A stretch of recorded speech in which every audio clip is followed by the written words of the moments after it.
We often take the things we use every day for granted. We use them and we expect them to work. That's because they're tested many times before we even see them. Would you ride in a car that had only been tested once? Probably wouldn't work so well. How about a toaster?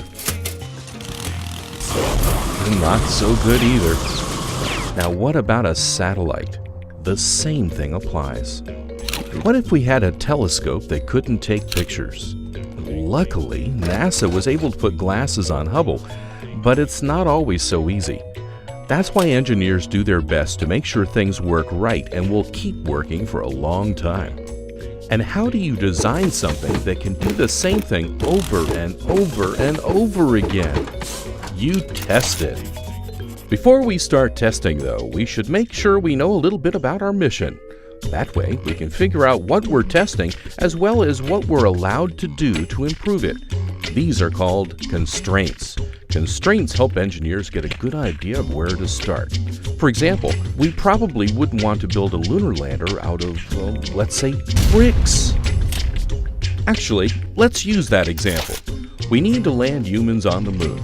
We have a design for a lunar lander, and it has to land safely from the same height each time. We also have to be able to reuse it. So let's try it out.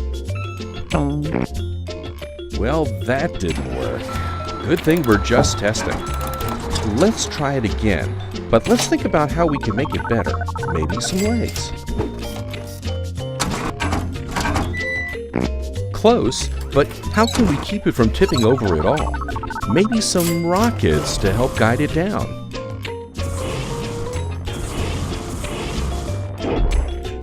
Great. Now maybe you were wondering what the letter N was doing up in the corner. Put simply, N is a variable. Scientists and engineers use this variable to represent the number of times we've tested something. In our example, we've tested our design 3 times, so N equals 3. Luckily, we came up with a good solution. Some designs need to be tested hundreds of times before they work, but that's okay. In the end, all this repetition will lead to success, and NASA knows this better than anyone.